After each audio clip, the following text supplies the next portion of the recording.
If you're on the twin flame path, you may be standing in a space that feels confusing, heavy, or painfully quiet. You've done the healing, you've released the chasing, you've anchored your self-worth. And yet right before what you sense should be reunion, everything feels tested. You may be asking yourself, why now? Why does it feel like I'm being challenged just when I thought I was ready? This is the moment many twin flames misunderstand and misread. Doubt creeps in. Old triggers knock softly. The mind searches for reassurance while the soul knows something profound is unfolding. This tension is not a setback, it is a threshold. In today's video, we reveal what is truly happening in the sacred moment before full union. You'll understand why the divine masculine steps forward at this stage, not to withdraw, not to confuse, but to test. This is not a test of love, it is a test of embodiment.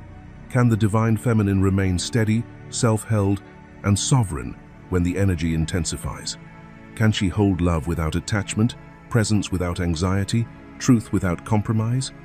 We'll break down what this testing phase looks like, energetically, emotionally, and spiritually, and how to recognize it without falling back into old cycles. By the end of this video, you will no longer fear this phase, you will recognize it. You will understand why, from 2024 onward, full union is no longer about coming together and falling apart. It is constant, it is stable, it is lived. Full union now means building together, living together, creating together, and ascending together in real life, not just in theory or longing. This video will help you anchor your energy, complete your preparation, and step into the version of yourself that can sustain union without collapse or contraction. If you felt the pressure rising, it's because something real is forming. Stay with us. This message may be the clarity your soul has been waiting for. Section 1. Why the divine masculine tests before reunion. Before full reunification takes place, the divine masculine enters a very precise and intentional phase 1 that is often misunderstood. What unfolds here is not punishment, not manipulation, and certainly not a withdrawal of love.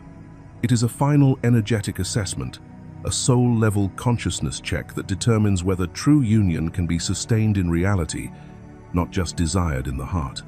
At this stage, the divine masculine does not come forward to destabilize the connection. He comes forward to observe. He is sensing whether the divine feminine's energy is genuinely solid, anchored within herself rather than anchored to him. He is feeling for inner consolidation, for a frequency that is no longer dependent, reactive, or externally regulated.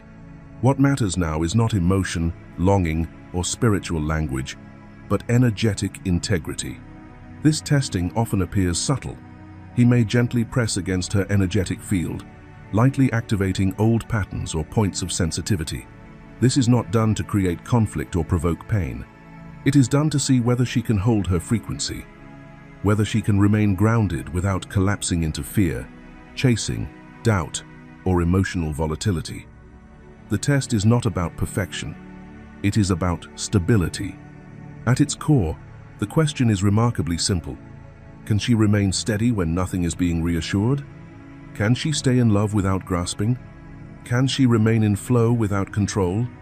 This is where many misunderstand the process. The divine masculine is not measuring devotion to him. He is measuring devotion to self, emotional sovereignty, nervous system regulation, and energetic maturity. Full union requires two whole beings, not two people seeking completion through each other. At this level, the twin flame connection is meant to exist in a constant state of divine love and divine light, not fluctuating, not cyclical, not destabilizing. It becomes a space of deep trust rather than anticipation, surrender rather than effort, and inner stability rather than emotional intensity. When this state is achieved, union is no longer something that happens to the divine feminine. It is something she is already living within herself, and that is precisely what makes true reunion possible. Before we move into the next part of this journey, take a quiet moment to feel into what was just shared. Notice where this message resonates within you, and where it may challenge old expectations about love, union, and readiness. Ask yourself honestly, can I remain stable, loving, and grounded even when nothing is being confirmed or mirrored back to me? This reflection is not meant to judge you, but to deepen your awareness. If something stirred within you, clarity, resistance, recognition, or release, I invite you to share it in the comments below. And if words feel unnecessary right now, simply type, "I am anchored within myself." Your reflection anchors the lesson, and your voice becomes part of this collective field as we move forward into the next phase of understanding. Section 2. The energetic signs of readiness. The divine masculine does not recognize readiness through promises, explanations, or emotional declarations. He senses it through frequency. Through the unspoken language of energy, he feels whether the divine feminine has truly arrived within herself. This knowing does not come from conversation. It comes from resonance, from the way her presence feels when she enters a space, from the stability of her inner field, and from the absence of chaos where turbulence once lived. Readiness is revealed when her energy is rooted in constant love rather than emotional fluctuation. She no longer swings between hope and fear, attachment and withdrawal. Instead, she moves with a steady, grounded flow. There is ease in her responses, softness without weakness, and strength without force. Resistance has dissolved from her field. She is no longer fighting the connection, the timing, or herself. Life moves through her rather than against her. Negativity no longer gains entry into her energetic space. This does not mean she avoids challenges or pain, but that she no longer absorbs what does not belong to her. Emotional hooks, projections, and unresolved wounds from others simply fail to attach. Her boundaries are clear, calm, and unwavering. She does not defend them loudly, nor does she explain them endlessly. They exist naturally, held by self-respect rather than fear of loss. Most importantly, she is thriving within herself. Her fulfillment is no longer postponed for reunion, validation, or external confirmation. She is creating, expanding, and living from her own center. Her joy is self-generated. Her sense of purpose is active, not theoretical. She is no longer waiting to be chosen. She has already chosen herself. This is the divine feminine who creates through instant manifestation portals. Her thoughts, emotions, and actions are aligned, allowing energy to move quickly and cleanly through her reality. She is grounded in self-love, not as a concept, but as a lived frequency. Her purpose is no longer something she searches for. It is something she embodies. She carries her light without effort, without apology, and without needing it to be mirrored back to feel real. When the divine masculine encounters this frequency, he does not question it. He feels it immediately. There is no confusion, no hesitation, no need to test further. Her energy signals safety, stability, and truth. In that moment, he knows that entry is possible not as an escape, not as a fantasy, but as a grounded, lived union. He knows he can enter because she is no longer waiting at the door. She is already home. Section 3. Why union cannot happen too soon. Twin flames cannot reunite before the energetic work is complete, because union is not merely an emotional event or a romantic milestone. It is a precise, energetic convergence. When reunion occurs before both beings are fully prepared, the connection does not stabilize, it overloads. The result is not harmony, but collapse. If reunion happens too early, the circuits burn. This is because the divine masculine and divine feminine carry fundamentally different but complementary energetic charges. The divine masculine holds electrical energy direct, activating, penetrating, and expansive. The divine feminine holds magnetic energy receptive, sustaining, grounding, and amplifying. These forces are designed to weave together, but only when they are balanced, regulated, and self-contained. If his electrical force enters her field before her system is fully anchored, regulated, and sovereign, her nervous system burns out. She becomes overwhelmed, depleted, emotionally flooded, or physically exhausted. The intensity feels unbearable rather than nourishing. What was meant to be love becomes overstimulation. If her magnetic field engages him before his electrical grid is stable, integrated, and conscious, he short circuits. He experiences confusion, withdrawal, avoidance, or sudden shutdown. The pull feels too strong, too consuming, too destabilizing for an undeveloped system to hold. Instead of grounding him, it fragments him. This is why the testing phase exists. It is not punishment. It is not rejection. It is not personal. It is energetic intelligence at work. The soul itself initiates these tests to determine whether both systems can now coexist without damage. The connection is examined at every level, not only emotionally, but sexually, spiritually, energetically, and wisely. Sexual energy must circulate without obsession or depletion. Spiritual energy must expand without bypassing reality. Emotional energy must flow without triggering old wounds. Wisdom must be present to guide power, not be overwhelmed by it. The soul checks whether electricity can move through magnetism without burning it. The soul checks whether magnetism can hold electricity without collapsing it.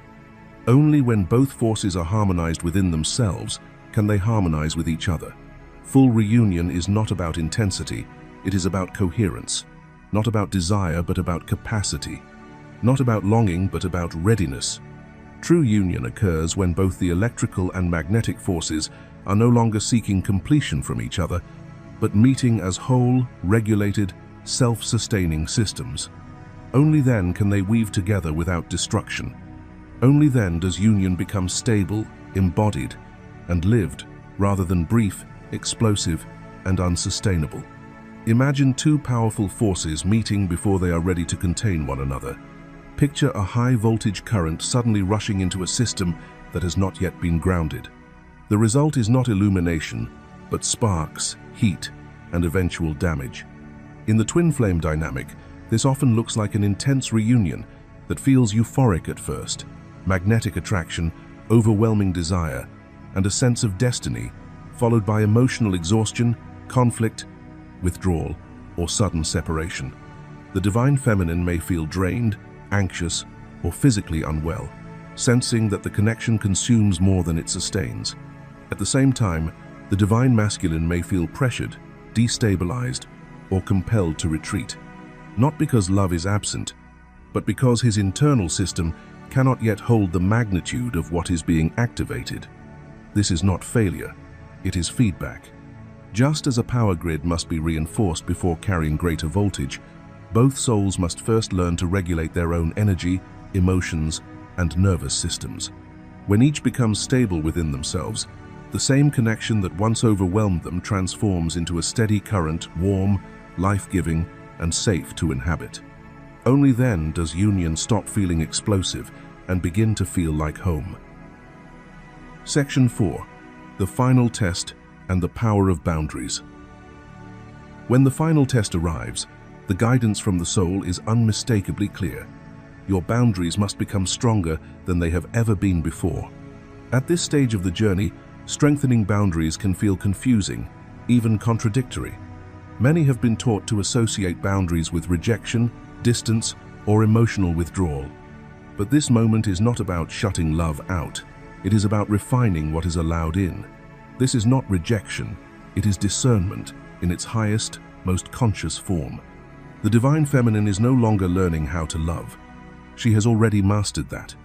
What she is learning now is how to protect love, how to hold it within a field of integrity, self-respect, and inner authority. Boundaries at this level are not walls, they are sacred gates. If the divine masculine approaches carrying divine love, grounded integrity, emotional responsibility, and the embodied presence of a king, then the gate opens naturally. His energy aligns with her truth, and there is no internal conflict in allowing him closer. Entry is not forced, it is earned through resonance. But if he arrives fragmented, inconsistent, or asking her to bend herself out of shape, the response is no longer emotional confusion, it is a calm pause. In this phase, he may ask her to do things that are subtly or overtly misaligned with her path. He may pull at her time, her focus, or her energy in ways that draw her away from her purpose. He may request compromises that seem small on the surface, but carry the cost of self-betrayal underneath. This is where the test becomes real, not for him, but for her. The divine feminine must turn inward and ask herself with complete honesty, Am I leaving my post? Am I weakening my boundaries to maintain connection? Am I abandoning my truth in order to please, soothe, or appease? These questions are not asked in fear, they are asked in clarity. If the answer is yes, if even a part of her feels she is stepping away from her soul's alignment, then union does not collapse. It simply pauses, because true union cannot be built on self-abandonment. It can only form where both souls stand, fully anchored in truth. This final test is not about endurance or sacrifice, it is about sovereignty. The moment the divine feminine chooses herself without guilt, without explanation, and without resistance, the energetic field stabilizes. Only from that place can union move forward clean, conscious, and lasting. If you've made it this far, pause for a moment and feel what has shifted inside you. This part of the journey is not about information anymore, it's about recognition. Something within you already knows whether you have been holding your post or quietly stepping away from it. Take a breath and reflect on what resonated most, what challenged you, and where you feel called to stand more firmly in your truth. If you feel guided, share your story in the comments. Your experience may be the confirmation someone else has been waiting for. And if words feel difficult right now, you can simply type this affirmation below. I honor my boundaries, and I do not abandon myself. Saying it, even silently, signals to the universe and to your own soul that you are ready to stand in alignment and allow what is meant for you to meet you there. Section 5. Queen Energy and the Gateway to Union. True union is never born from urgency, performance, or the need to be seen. It does not emerge through eagerness, people-pleasing, or the quiet hope that doing more will finally secure love. Union is not activated by chasing, adjusting, or reshaping oneself to fit another's expectations. These patterns belong to old timelines where love was negotiated, earned, or pursued. The gateway to real union opens only when those patterns dissolve. Union forms when the queen stands fully rooted in her authenticity, when she is no longer trying to convince, impress, or prove, when she is no longer bending her nature or diluting her truth to be chosen. She does not abandon her light to make someone comfortable. She does not shrink her presence to avoid intimidating others. She does not soften her standards out of fear of loss. Her worth is no longer a question she asks because it is a truth she lives. In this embodiment, she holds discernment as sacred. She no longer confuses compassion with access or love with tolerance of misalignment. Her boundaries become stronger than ever, not as walls, but as clarity. She doubles down on what feels clean, aligned, and true.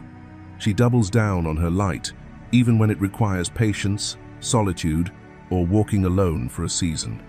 She understands that preserving her frequency is more important than forcing connection. The queen does not demand respect through explanation or argument.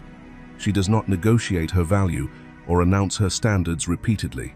Respect is commanded through embodiment, through how she moves, through what she allows and what she calmly declines, through her consistency, her self-trust, and her refusal to betray herself for temporary closeness.